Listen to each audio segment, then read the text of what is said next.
আপনাকে যখন কবরে দিয়ে আসবে, আপনার জন্য খুব একটা মানুষ কাঁদবে না, আপনার আশেপাশে খুব একটা মানুষ কাঁদবে না।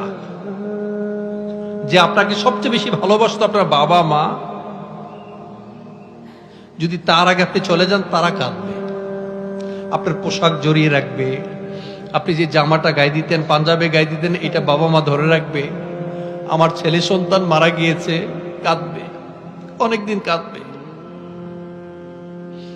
আপনার ছেলে সন্তান যারা আছে, আপনার সম্পদ ভাগাভাগিতে লিপ্ত হবে।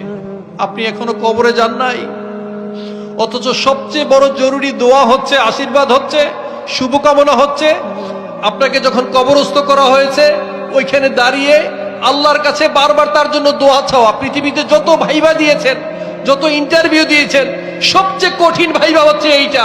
তার প্রশ্ন, তার কবরের যে সওয়ালগুলো হবে, যে প্রশ্নগুলো হবে, আল্লাহ তাকে প্রশ্নগুলো সহজ করে দেন। আপনি যখন তাকে কবরে রেখে চলে যাচ্ছেন, ওই কবরে যিনি দাফন করা হয়েছে, যাকে দাফন করা হয়েছে, আপনার পায়ের হাঁটার শব্দ পর্যন্ত সে শুনতে পায়।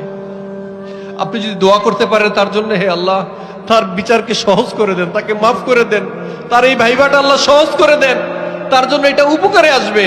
কিন্তু বিশ্বাস করেন, আপনার জন্য এটা খুব একটা মানুষ করবে না। যারা খুব ওয়েল ইসলামাইজড, যারা মসজিদের ইমাম সাহেব, বা আপনার সন্তান দুই একজন খুব আমলী মানুষ, যাদেরকে মাদ্রাসায় পড়িয়েছেন, তারাই শুধুমাত্র আপনার জন্য কায়মনোবাক্যে প্রার্থনা করবে, দোয়া করবে, হে আল্লাহ বিচারকে সহজ করে দেন, সবসময় দোয়া করবে আপনার জন্য। আর বাকি কিচ্ছু, নাথিং এলস, আপনার জন্য কেউ দোয়া করবে না বাবাজিরা।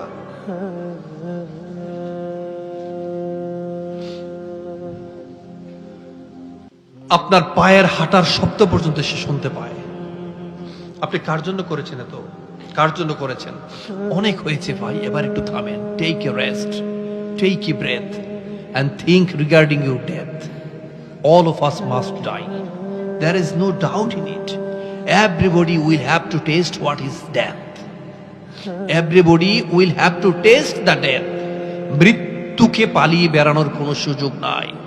আইনামা তাকুনু ইউদরিকুমুল মাউতু ওয়ালাউ কুনতুম ফি বুরুজিম মুশাইয়াদা।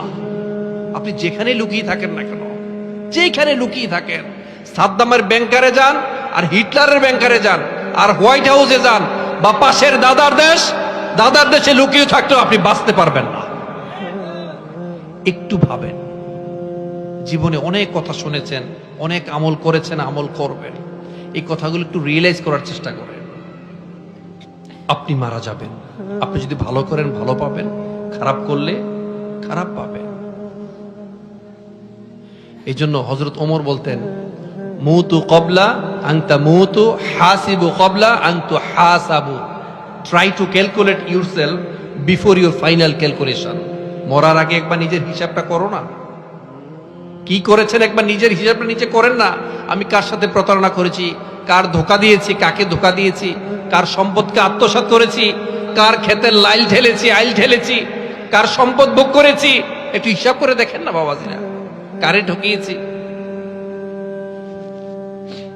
একদিন পৃথিবীতে আপনি আউলিয়া ছিলেন, আপনি দেউলিয়া হয়ে উঠবেন। দুনিয়াতে আউলিয়া ছিলেন, সবাই মনে করেছে আপনি আউলিয়া, আপনার মতো ভালো মানুষ পৃথিবীতে কেউ নাই। কিন্তু কাল হাসরের দিন যখন দেখবেন দুনিয়ার সকল সম্পদ বিলিয়ে আপনি অন্যের গুনাহগুলো আপনার কাঁধে আনতে বাধ্য হয়েছেন, এবং আপনি দেউলিয়া হয়ে জাহান্নামের চৌরাস্তায় গিয়েছেন, আপনার মতো ফকির পৃথিবীতে আর কেউ হতে পারে না। আপনি যা করেন ভাই, মনে রাখবেন, মৃত্যু এক অনিবার্য বাস্তবতা। সবকিছুকে চমকি দিয়ে থমকি দিয়ে যাবে, আপনার ভবলীলা সাঙ্গ করে দিয়ে যাবে। আমরা সবাই এক মহাসত্যের অভিমুখে প্রতিনিয়তই যাত্রা করছি।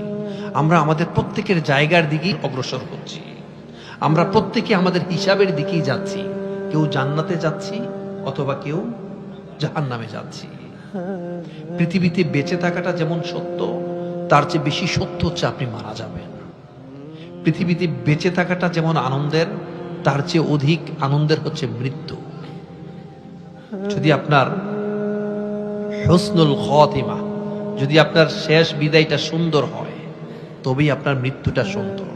আপনার the day of judgment, the day of resurrection, the day of accountability যদি সমৃদ্ধ হয়, সুন্দর হয়, দুনিয়াতে যদি চিটিং বাটপারি কম করতে পারি, দুনিয়াতে যদি অন্যের হক নষ্ট না করি, অন্যকে ক্ষতি না করি, রাতের অন্ধকারে অন্যের ফল চুরি না করি, দেশের সম্পদ হাজার হাজার কোটি টাকা দেশের বাইরে পাচার না করি। এ দাড়ি টুপিওয়ালা মানুষগুলো যারা সমাজে সবচেয়ে ভালো ছেলে ছিল, ক্লাসের সবচেয়ে মেধাবী ছেলে ছিল, তার নামে যদি আপনি হামলা মামলা না দিয়ে থাকেন, তাকে যদি রিমান্ডে না নিয়ে থাকেন, সবচেয়ে ভালো মানুষ তাকে উঠিয়ে নিয়ে আপনি জঙ্গি, আপনি রাজাকার, ঠিক কিনা? এটা যারা করেছেন, আপনি বিশ্বাস করেন আপনার পরকালের হিসাব তো অনেক পরে, দুনিয়াতে থাকতেই রক্তের ঋণ রক্ত দিয়ে শোধ করা লাগবে বাবাজিরা, মনে রাখবেন। আমাদের সমাজে অনেক মানুষ আছে, আমাদের এত অন্ধ অনুকরণ, এত অন্ধ বিশ্বাস। আমি জানি যে এই লোকটা সন্ত্রাস, এই লোকটা খুনি, এই লোকটা প্রতারক, এই লোকটা হাজার হাজার কোটি টাকা লাপাত্তা করে দিয়েছে, এরপর আমি এই লোকটাকে অনুসরণ করি, ঠিক কিনা? বলে এর মতো ভালো মানুষ পৃথিবীতে কেউ নাই। না ভাই, রক্তের ঋণ রক্ত দিয়ে শোধ করা লাগবে।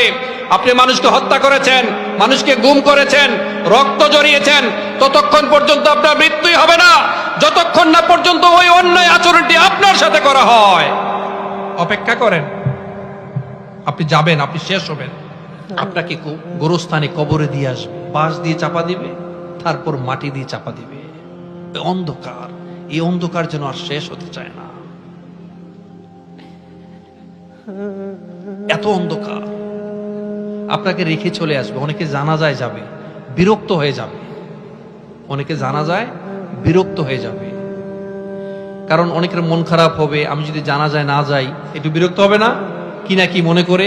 এবং অনেক মানুষ যাবে, ওখানে গেলে যে 2 কিরাত সওয়াব পাবে, এটাও তার মনে থাকবে না। কোন রকমে জানাজা শেষ করেই খুঁজবে খাবারের জায়গাটা কোথায়। আবার খাবার না খাওয়াতে পারলে শুধু বদনাম আর বদনাম। আবার খাবার খাইয়েছেন, খাবার খাওয়ার পরে খাবার স্বাদ হয় নাই, গোশত শক্ত হয়েছে, ফার্মের মুরগি খাওয়াইছে, তাই না? এই বদনাম।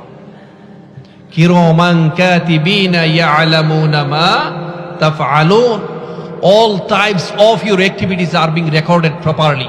আপনি যা কিছু করছেন প্রত্যেকটা সূক্ষ্মাতি সূক্ষ্ম বিষয় পর্যন্ত লিখে রাখছেন কে? আফা হাসিবতুম আন্নামা খলাকনাকুম আবাসা ওয়া আন্নাকুম ইলাইনা লা তুরজাউন। তুমি কি মনে করেছো তুমি এমনি এমনি তোমাকে সৃষ্টি করা হয়েছে, আমার কাছে কখনো আসতে হবে না, কখনো আসতে হবে না, তোমাকে আসতে হবে বাবাজিরা। আমরা এমন মৃত্যু চাই যে মৃত্যুর পর মানুষ আমাদের জন্য কাঁদবে। আপনারা চান না?